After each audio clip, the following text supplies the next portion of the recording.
Thank you. Hello, everybody. It's lovely to see your faces again. I'm astonished that some of you have come back for a second go at this, so I hope it rewards a second hearing. Dom will be in control of the slides, and we do need a slide for the first piece, but I'll say while he's setting that in motion that one of the reasons for being interested in this topic, beyond the Trollopian interest, is that when students come to the Victorian period at university, and I think when readers generally come to the period, one of the things many struggle with is the question of morality and what Victorian expectations of morality were, especially sexual morality.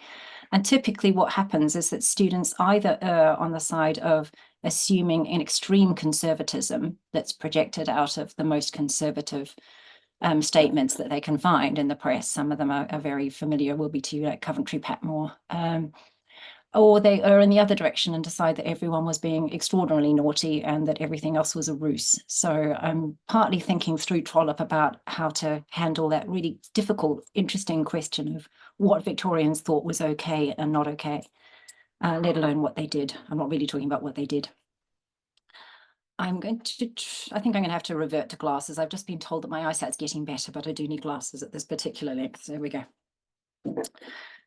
I will not allow that I am indecent, Trollope protested in January 1861 on learning that W.M. Thackeray was rejecting Mrs. General Talboys for the Cornhill magazine.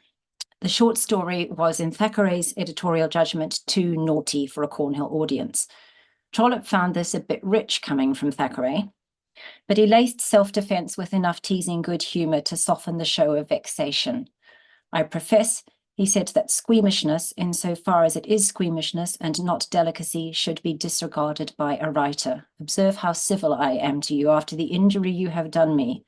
I reflect upon the naughtinesses of Miss Beatrice from Thackeray's Pendennis, all the more naughty in that they are told only by hints, and also of the very wicked woman at Tunbridge Wells in that same novel, who was so surprised because young Warrington did not do as others used with her. Trollope quickly found an alternative berth for Mrs. General Talboys in a competitor magazine, the recently launched London Review and Weekly Journal of Politics, Literature, Art and Society. Here it is, the London Review, where that story appeared at the start of February, in other words, the next month. Like the Cornhill, the London Review was keen to increase its appeal to respectable readers, wide-ranging in their cultural and political interests, but presumed to be fairly conservative in their morality. The journal's futile ambition, in the words of an early biographer of Charles Mackay, the joint proprietor and editor, was to rival the famous Saturday Review. In other words, to be politically non-partisan, hard-headed, and in the 1850s and 60s, when Fitzjames Stephen was doling out unsparing and extraordinarily prolific reviews of the most famous writers of the day, it wanted to be read with savage joy over Sunday breakfast. This was the second Trollope story to come across Charles Mackay's desk in short order after rejection by the Cornhill. The first was The Banks of the Jordan, which appeared in the London Review in January 1861, having been turned down 6 months earlier by Thackeray's forerunner at the Cornhill, George Smith, who similarly considered Trollope's story too racy. Trollope had taken that rejection too remarkably well, accepting disappointment with just a touch of acerbic wit. There shall be no rap on the knuckles, he replied. Smith surely knew of Trollope's short fuse.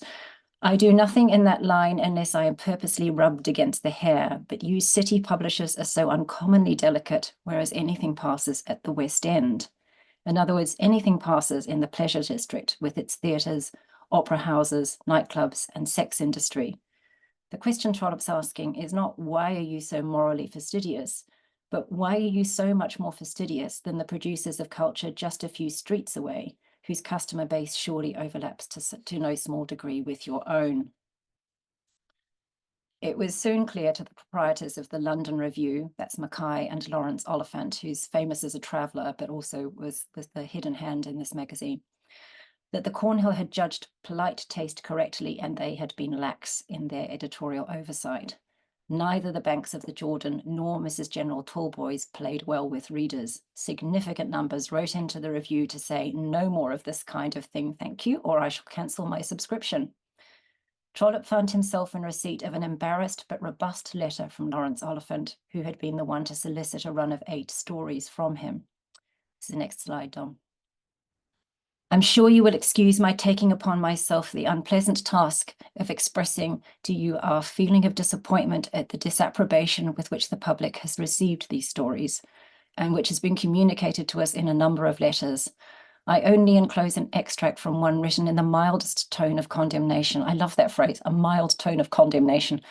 For my own part, I shall immediately destroy the supplements containing the 2 tales that have as yet come out, and if they are continued, I shall be compelled to give up the paper. Anyone who wants stuff of that description will find it in plenty in the London Journal. You must make your election whether you will adapt your paper to the taste of men of intelligence and high moral feeling, or to that of persons of morbid imagination and a low tone of morals.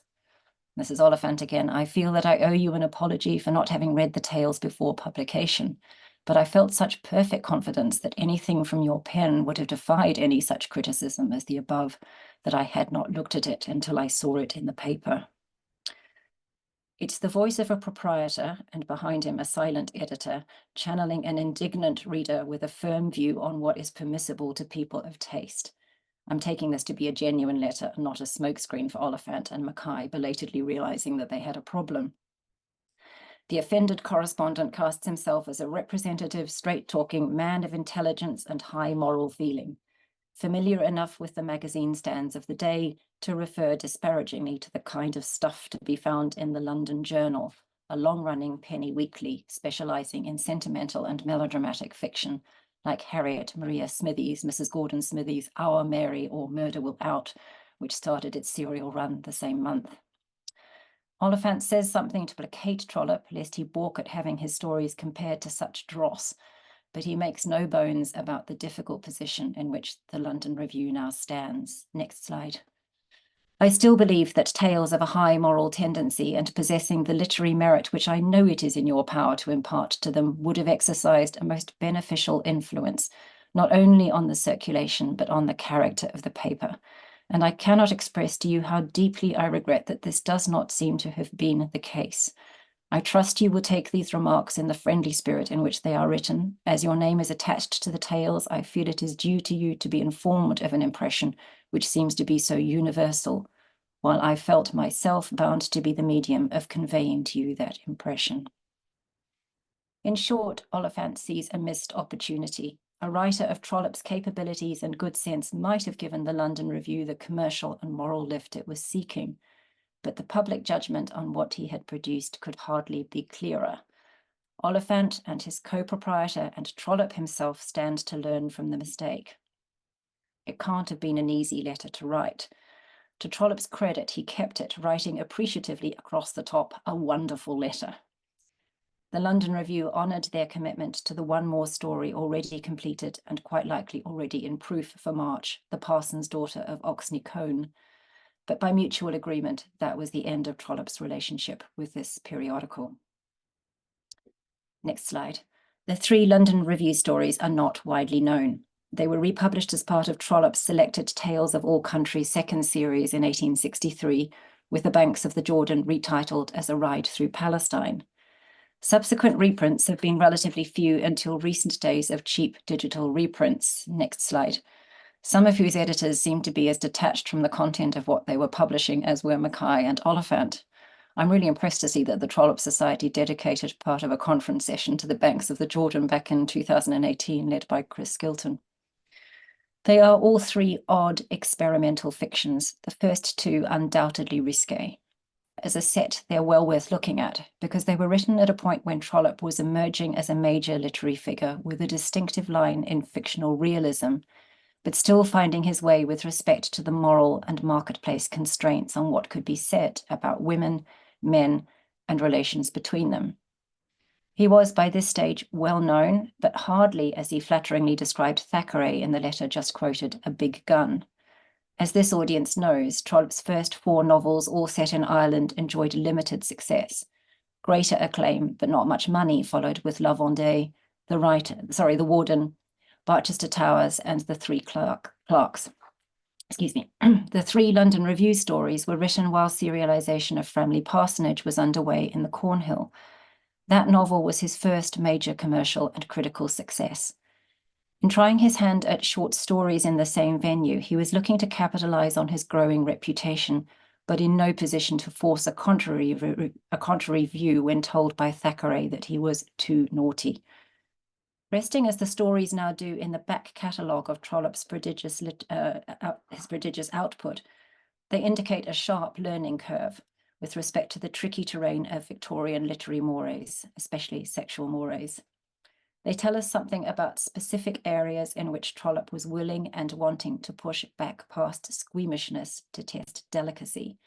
They speak to his recognition of a basic dishonesty at the heart of much moral talk of indecency in the period, hence his interest in unchastity, ugly word, promiscuity, adultery, homosexuality. They're especially revealing, I want to suggest, about his take on that central political question of the period and that axis around which so many of these other questions were turned, the degree of freedom allowable to women. So let's look at Mrs. General Talbot, and I'll give you just for a minute the Italian version. It's a very odd story, a weird hybrid of sentimentality, satire, and morality tale. Looking backward for models, it seems like one of those late ironical versions of bohemian fiction that were popular in the 1820s and 30s. Looking forward, it has something in common with another writer wanting to test the bounds of sexual delicacy, and to that end deliberately mixing literary modes, E.M. Forster. Imagine a room with a view if its heroine were not Lucy Honeychurch, but a married woman with several children, and the love interest not George Emerson, but a young, already married and morally slipperier Phineas Finn. Narrated by an expat English novelist, Mrs. General Talboys recounts a winter in Rome just 2 years earlier, 2 years before the publication date of the story, 1859, where a community of English-speaking artists and writers is joined by Mrs. Talboys, a, quote, good-looking woman of some 30 or 33 years of age, married to a general whom she's left behind in Berkshire, and mother to 4 or 5 children, the youngest of whom, 12-year-old Ida, has accompanied her abroad. Stripped to its plot essentials, the story describes the qualified welcome given to Mrs. Talboys by the expat community, who treat her high-flown libertarian notions with mixed amusement and wariness. In theory, quotes, there are no barriers which she is not willing to demolish. Christian orthodoxy, female chastity, the sanctity of marriage, it's all up for grabs. In practice, quotes, no impropriety has ever been imputed to her. But like much of the narrative, that sentence is pointedly ambiguous. Never imputed doesn't mean it hasn't happened, or it wouldn't be found if you asked a few more questions. The women are less impressed by all the talk of freedom than the men, and general tolerance of Mrs. Talboys reaches a limit when she shifts her attentions from their recognized head, a married American author of note, to a young Irish sculptor, Charles O'Brien. When O'Brien expresses himself keen to take advantage of the new divorce law in order to free himself from his wife, 10 years older than himself, back in Ireland, Mrs. Talboys is intensely sympathetic. A picnic outing is undertaken to see the tomb of Cecilia Metella, a setting which prompts discussion of what paragon of female virtue could have inspired so great a monument. Ignoring the efforts of some women in the party to keep her from O'Brien, Mrs. Talboys drinks too much, egged on by him and all the men present, and spouts a lot of enthusiastic waffle about, quotes, the rights of man and the weakness of women, and the glorious political future awaiting Italy. Good fooling, the men think. But even they have tired of it by the time Mrs. Talboys decides to walk down the hill with O'Brien to view the old Roman circus. By this stage, he is calling her Arabella in open defiance of convention. His intentions are obviously improper, but she insists on remaining unchaperoned, flatly refusing her daughter's request to go with them. The party watches from above as Mrs. Talboys and Charles O'Brien disappear from sight behind a wall. The poor daughter's taken for a walk by one of the wives to spare her embarrassment. A considerable time later, Mrs. Talboys stalks up the hill alone in high dudgeon. O'Brien has propositioned her, urging her to run away with him to Naples. How could she have been so misinterpreted? Much posturing follows about the insult to her matronly virtue. Back in Rome, the narrator and Mackinnon seek out O'Brien in his lodgings. Quotes, what the deuce is a fellow to do, the Irishman pleads on his own behalf, when a woman goes on in that way? What is a man to do when a woman complains that her husband is old enough to be her father and insists that she is free? Thanks for watching the slides. I mean that to Dob. Thanks for changing at the right point. The point, of course, is that she isn't free, not with respect to moral and social convention. She's free to assert that she's free, and in that vein, she takes full advantage. In her manner, Mrs. General Talboys joins those many strong-minded women in Trollope, Mrs. Proudie being perhaps the most obvious, who get the measure of their own license wrong, and who perhaps reflect something of his feelings about his mother, Fanny Trollope. As Dinah Birch noted in the lecture she gave at the conference and gave to you again a few weeks ago, I think, when she spoke, as she pointed out in that lecture, the autobiography shows a higher respect for his mother than critics sometimes credit him with, but there's also that unforgettable final note of critical condescension. She had, he says, much creative power with considerable humour and a genuine feeling for romance, but she was neither clear-sighted nor accurate, and in her attempts to describe morals, manners, and even facts, was unable to avoid the pitfalls of exaggeration. Mrs. Talbot's artistic talents tend toward art, not literature, but we hear of no practical work in that line. She is, in practice, all about words, and the story directs at her a hefty measure of the kind of scorn often directed in the period toward women espousing a hand-me-down romantic libertarianism from the previous generation, the oracular species, as George Eliot put it sharply in silly novels by lady novelists. Here, next slide, is Mrs. Talboys expressing breezy awareness and explicit compassion for a member of the party, Mr. Brown, who is unhappily married. It's one of the elements of the story that Trollope recognised would have given offence. You are aware that he has comforted himself in his desolation, Mackinnon replied. I know very well to what you allude. I think I may say that I am conversant with all the circumstances of this heart-blighting sacrifice. Mrs. Talboys was apt to boast of the thorough confidence reposed in her by all those in whom she took an interest. Yes, he has sought such comfort in another love as the hard, cruel world would allow him.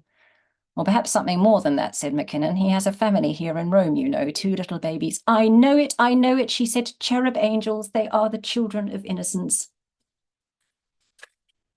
Importantly, Mrs. Talbot's commitment to the idea of freedom goes beyond extravagantly libertarian pronouncements. She takes liberties of action as well, reported with an obfuscating level of ironic denial on the part of the narrator. Here she is, plainly drunk. Next slide. O'Brien enacted Ganymede and was perhaps more liberal than other latter-day Ganymedes to whose services Mrs. Talboys had been accustomed. Let it not, however, be suspected by anyone that she exceeded the limits of a discreet joyousness. By no means. The generous wine penetrated perhaps to some inner cells of her heart and brought forth thoughts in sparkling words which otherwise might have remained concealed. But there was nothing in what she thought or spoke calculated to give umbrage either to an anchorite or to a vestal. A word or two she said, or, upping the ante here, sung about the flowing bowl, and once she called for Falernian wine. Public drunkenness, then, flirtation with adultery, approval for the fathering of illegitimate children. They're not illegal, and when they do lead to illegality, the degree of criminality is likely to be moot, but made explicit in a short story, they force the question of what society will countenance. Saliently, this is a story set 2 years after the enactment of the Divorce and Matrimonial Causes Act, permitting applications to the High Court for divorce on grounds of adultery. Notoriously, a woman seeking divorce under its provisions had to prove aggravated adultery on the part of her husband, in other words, bigamy or cruelty or rape. The law applied in England, Scotland, and Wales, but not in Ireland. So Mrs. General Talbot is misunderstanding the remaining impediments when she encourages O'Brien to go to England and get rid of his wife. To qualify for divorce in England, O'Brien would have to be permanently domiciled. But she is, on this as in all matters, speaking very loosely when she takes the side of liberty. What's changed on both sides of the Irish Sea is the explicitness of public discourse in some quarters about these matters. From 1857, the newspapers routinely gave detailed coverage of the cases going through the courts. And if the question then arises of what access decent women had to this information, it's not a question to which even now I think we have very clear answers. Practice differed, no doubt, but in some and perhaps many houses, the newspapers, with their detailed accounts of divorce and the causes of divorce, surely came under the eyes of wives, daughters, and sisters. What tips this story over from the acceptably risque to the unacceptably naughty is not in the end the plot, which reins in finally on the possibility of adultery, but the striking cynicism of the narrative point of view. The narrative voice begins in the first person singular, why Mrs. General Talboys first made up her mind to pass the winter of 1859 at Rome, I never clearly understood. To myself, she explained. But thereafter, it's predominantly in the first person plural, conjuring a kind of groupthink in response to the libertarian excesses of Mrs. Talboys. We thought, we all found her, we understood. The effects of a powerful conspiracy to indulge her improprieties, taking collective pleasure in the amusement to be had from a married woman flirting hard with an older married man, then still harder with a younger one. The women of the group seem at first to be the ones holding conventional morality in place, but when tested, they're just as invested in the sexual drama as the men, only doing the bare minimum to spare the 12-year-old daughter embarrassment. When the Naples plan and its failure are made known, an unmarried lady expresses sympathy for poor Mr. O'Brien, a sympathy that's either astonishingly naive or perhaps a further theoretical display of libertarianism. If he had only been less anxious about that little journey to Naples, she opines, things might have gone quietly. How much does the daughter understand? In asking to go with her mother and Mr. O'Brien, is she looking to prevent misbehavior or innocent of the possibility? It's quite unclear. But the mother is so outspoken and so resistant to restraint that no 12-year-old not positively stupid could realistically have remained innocent. In the end, the literary question to be dealt with is indeed one of mode. How much realism inheres in this social comedy and social satire? Would the story be less naughty if allowed to swing fully towards comedy? Is it more naughty if the reader refuses it that license? In other words, if we treat it as realism, does it seem even naughtier? Or is the mode of artistic presentation from a strict moral point of view immaterial? When Trollope archly directs Thackeray to his own track record in this matter, he's putting his finger on the kind of naughtiness entailed in enlisting a perhaps reluctant reader into knowing what is meant when indecencies are hinted at behind the scenes. To remind you, all the more naughty in that they are told only by hints. The Banks of the Jordan is at first glance a different kind of story. Initially presenting itself as a travel narrative, it's persistently singular in its narrative voice, with very little of the direct testing of social mores characteristic of Mrs. General Talboys. Morality is here as a matter of what happens between two individuals, temporarily operating outside the normal constraints on their own culture. With the marginal exception of a self-interested and overtly skeptical French guide, we have no other point of view on what happens until a final disclosure that not all has been as it seemed. The story is narrated by an Englishman, Mr. Jones, who for reasons, I'm sorry about my email pinging, but I won't distract by turning it off. Just as bad as the distraction of the occasional ping. So with the marginal exception of that self-interested, overtly skeptical French guide, we've got no other point of view on what happens. The story is narrated by an Englishman, Mr. Jones, who for reasons never explained is traveling through the Holy Land. Spending the night at a hotel in Jerusalem, he's been privately regretting that he has no companion on his journey. When he receives a polite request from a young Englishman, Mr. Smith, at another hotel, similarly traveling alone, who proposes that they join forces. What, Chris Skilton asks, should we make of the pointed anonymity of these names, Mr. Jones and Mr. Smith? As the ambiguities and innuendos of the situation build, they increasingly read as the kind of unimaginative placeholder a man might use when secrecy is understood on all sides to be desirable, a name to put down in the brothel register, for example. Mr. Smith, when he appears, is presentable, certainly a gentleman, about 20 or 21, slight and well-made, we're told, with very black hair, which he wore rather long, very dark, long, bright eyes, a straight nose, and teeth that were perfectly white. Wary of possible skullduggery, Smith's a little strange, somewhat uncivil, and alert to what might happen if Jones lets down his guard and takes a swim in the Dead Sea, leaving his gun and clothing in Smith's safekeeping. Jones gradually relaxes. He's drawn to a curious edginess and effeminacy about his companion. So here he is in the Dead Sea. I found it difficult enough to get into the water, for the ground shelves down very slowly and is rough with stones and large pieces of half-rotten wood. Moreover, when I was in nearly up to my hips, the water knocked me down. Indeed, it did so when I had gone as far as my knees, but I recovered myself and by perseverance did proceed somewhat further. It must not be imagined that this knocking down was affected by the movement of the water. There is no such movement. Everything is perfectly still, and the fluid seems hardly to be displaced by the entrance of the body. But the effect is that one's feet are tripped up and that one falls prostrate on the surface. The water is so strong and buoyant that when about a few feet in depth has to be encountered, the strength and weight of the bather are not sufficient to keep down his feet and legs. I then essayed to swim, but I could not do this in the ordinary way, as I was unable to keep enough of my body below the surface, so that my head and face seemed to be propelled down upon it. I turned round and floated. It's a marvelous piece of sustained description working at two levels. Painstakingly accurate account of the mucky, motionless buoyancy of the brackish inland sea, and a much more uncertain account of finding oneself symbolically out of control.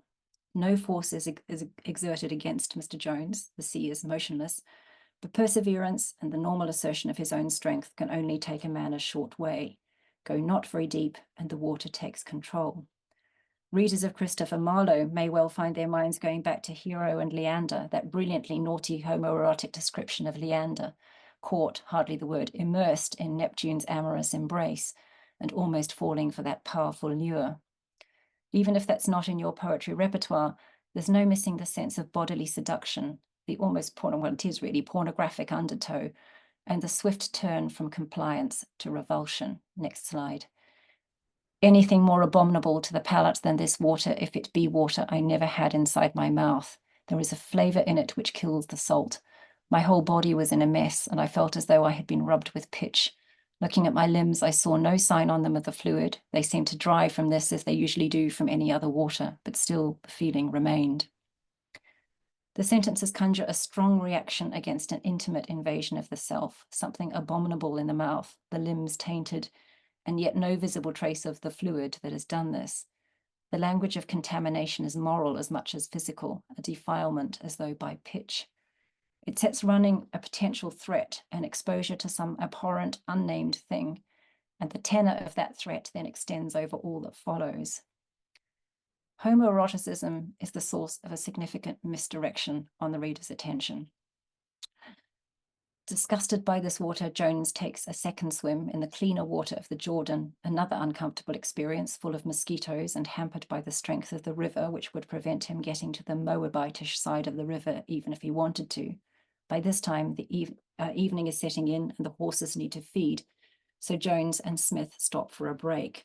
Next slide. In my weariness, as I did before we started, my head rested on his legs. Ah me, one does not take such liberties with new friends in England. It was a place which led one on to some special thoughts. The mountains of Moab were before us, very plain in their outline. Moab is my washpot, and over Edom will I cast out my shoe. There they were before us, very visible to the eye, and we began naturally to ask questions of each other. Why was Moab the washpot, and Edom thus cursed with indignity? Why had the right bank of the river been selected for such great purposes, whereas the left was thus condemned?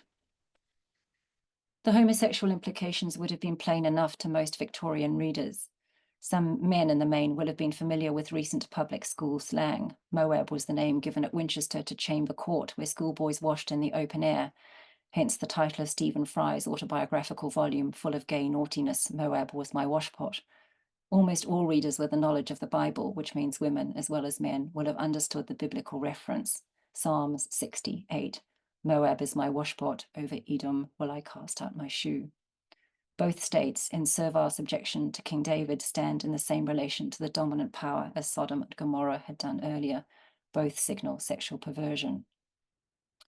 You know, reading that, I'm not quite sure that's right. I think I need to go back because the right-left bank thing doesn't work. I might discuss that in conversation. Right, moving on. If we don't get where this story is heading, and I confess I didn't on first reading it, it will be because all the codes are pointing in the naughtier of two possible directions. That is, toward the idea that Mr. Smith is an effeminate and disconcertingly attractive young man who opens up for Mr. Jones an avenue of sexual desire that he would, under normal circumstances, powerfully reject. So much about this story remains, as Skilton puts it, ambiguous, more than that, unsettlingly perverse. Why does Mr. Jones spontaneously lie to Mr. Smith, claiming to be unmarried when he has a wife and children back in England? Resting by the banks of the Jordan en route to Jericho, Jones takes a liberty he would never risk back in England, resting his head on the young man's legs, in due course falling asleep, awaking in his lap, caressed by his hand. Why is he so keen to protect Mr. Smith from saddle sores by rubbing brandy into his tender bits? If it comes as a surprise when an outraged uncle catches up with the two men and furiously accuses Jones of abducting his niece, it will be because the narrative pointed so strongly in another direction, toward an attraction that cannot speak its name, and that would account for an awkwardness and sadness on Smith's part, for his assertion that he will never have children, and his repeated intimations that there's something he wishes to disclose but fears will cause Jones to withdraw. Once we know the ending, the story becomes tamer, a tale about a young woman making a bid for freedom from a tyrannous man who stands in place of her father. Why, we never learn. But it's clothed itself in a much riskier story about effeminacy, lying, the removal of English conventions under cover of remote Oriental travel, and a married man's disconcertingly intense attraction to another man. No wonder readers of the London Review felt that polite standards had been breached. So Trollope's first two stories for the London Review have key elements in common. In each case, a woman attempts to assert an unconventional, to a degree scandalous, extent of freedom in a context where the normal constraints on a woman's behavior are partly in abeyance. In neither case are these women pursuing educational or professional independence. And even in the second instance, there's no indication that the driver behind her action is a wish to escape an unwanted marriage. Mrs. General Talboys wants the freedom to mix with artistic freethinkers and conduct herself without reference to conventional stigma around female emotional attachments to men who are not their husbands. In the second instance, Ms. Smith simply desires freedom from domestic tyranny. In both instances, conventional morality reasserts itself. The women are left somewhat humbled and the men thoroughly disconcerted. In both instances, what rattles the cage of morality is, I'm suggesting, less the content of the story than the way in which the narration implicates the reader knowingly in the naughtiness. Morality is presented as a very fragile structure in both instances. Equally, morality is made to appear not a clear code, but a de facto practice, something which comes down to on-the-spot decisions about when to be permissive and when to clamp down.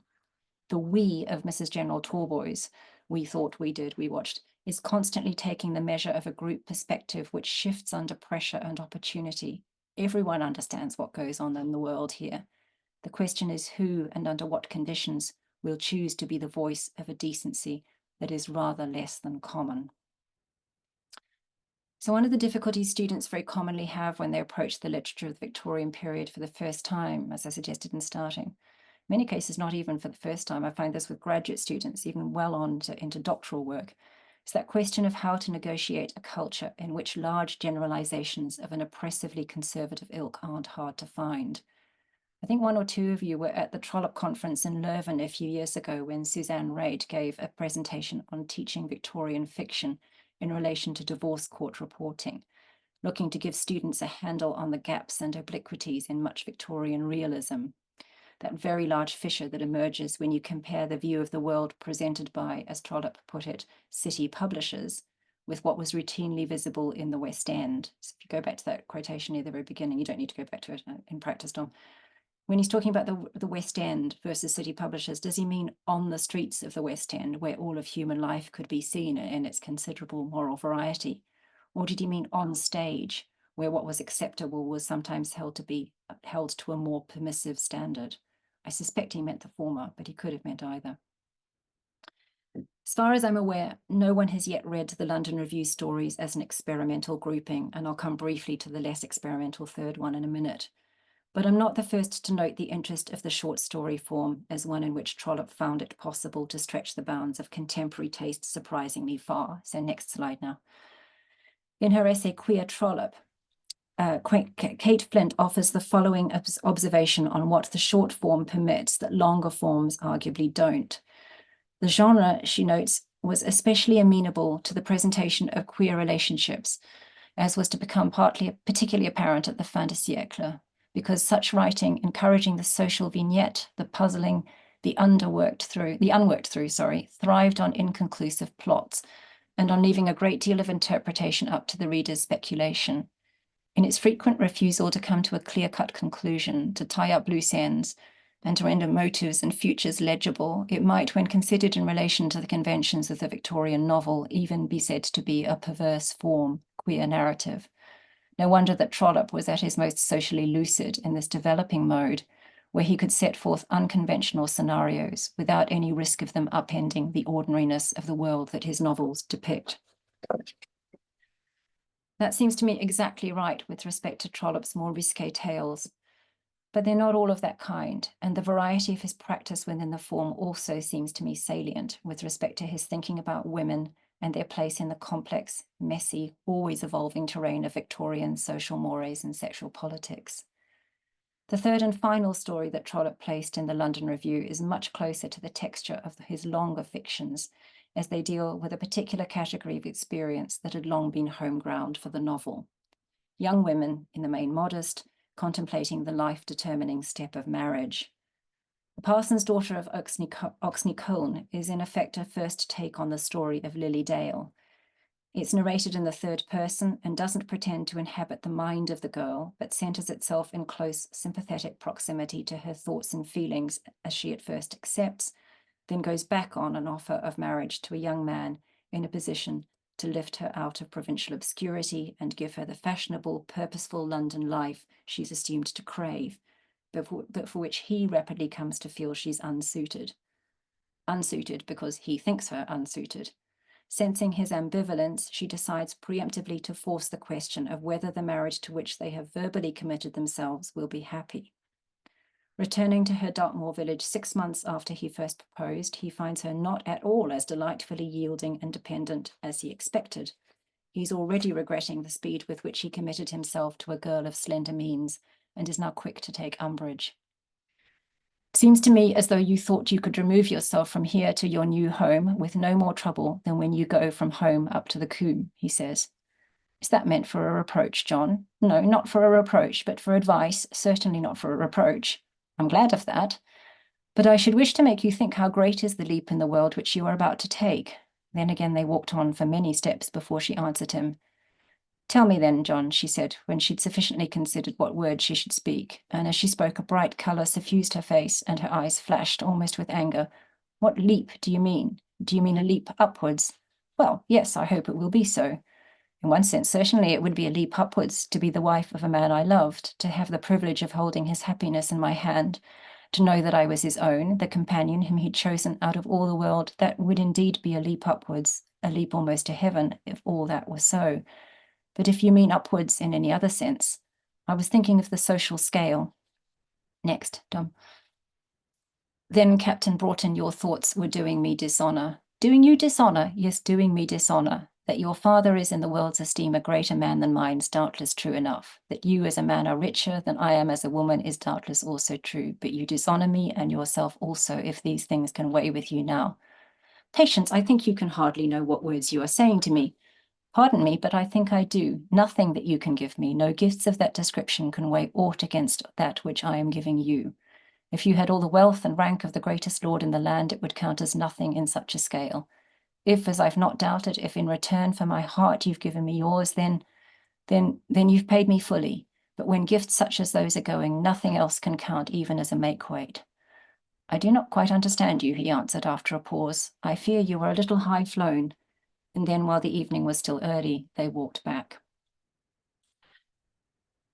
Note the slowing down to real speech time in the narrative, as Amanda Anderson puts it, but also the elevation of her speech as she takes command of the conversation, dominating the space. Broughton is not wrong. Patience is a little high-flown by the end, reflecting A Midsummer Night's Dream's Helena, perhaps, weigh oath with oath and you will nothing weigh, or the Merchant of Venice's rich play upon the word ought, thou meagre lead which rather threatenest than dost promise aught, and so on. Under pressure and insulted that she, not he, is the one exerting the pressure, Broughton takes the out that she offers. Hers will be a quiet life committed to family and friends. His will be a glamorous marriage, ambiguously shadowed by recurring memories of this woman that he might have married. This isn't a scandalous story, as the previous two had been. There's nothing naughty about it that will call up the squeamish hackles of a conservative reader. Certainly nothing indecent. It uses the short story form in order to privatize the kinds of questions about women's relationships to men, the limits on their autonomy or anyone's autonomy in matters of desire. their claim to something close to equality with men in the right to resist external pressure to choose one way or another. This is straightforward realism, where the other two stories were operating disconcertingly across modes: satire, travel narrative, romance, girl in breeches drama, pursuit story. But the Parsons story has its own acute sense of subjective drama, of how banally conventionalized and for that reason insidious can be the ways in which women are controlled by other people's notions, mainly but by no means only men's notions, of what's becoming to them. And it's grasped the critical importance of dialogue, internal and external, to recognizing and resisting that control.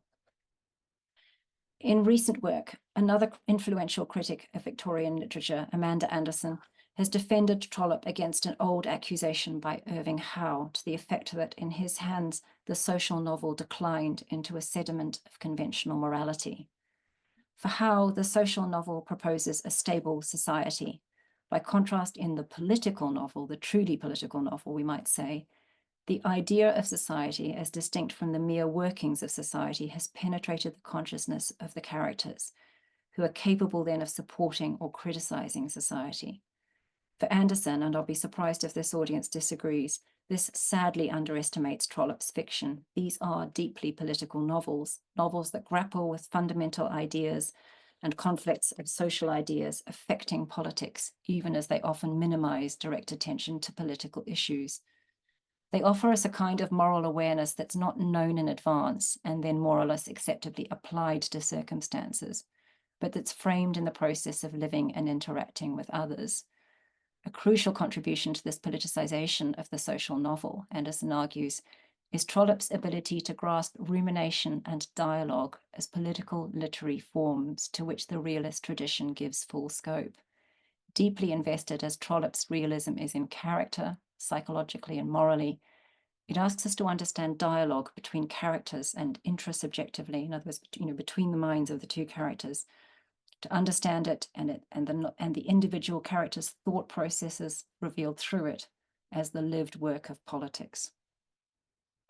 So to sum up, the short stories deserve our attention, not because they're all small examples of the same, but because they admit of experimentation with the amount of space to be given to that kind of argumentative and ruminative working through of ideas about women, about men, about how they relate to each other and might better relate to one another in future. The risque stories presented a real problem for the London Review because, suppressing deeply character-invested dialogue and rumination, they left too many readers to fall back on their own set ideas about what is and isn't allowable. The less risque story, The Parson's Daughter, returns politics to a safer space, internal, private, negotiating the bounds of its own decency. The story we don't get, and wouldn't get for many decades to come, is the one we hear of only gesturally in The Banks of the Jordan. And this is the last slide, Dom. That startlingly new conversation between a man and a woman free naturally to ask questions of each other. Why was Moab the washpot and Edom thus cursed with indignity? Why had the right bank of the river been selected for such great purposes, whereas the left was thus condemned? Thank you very, very much.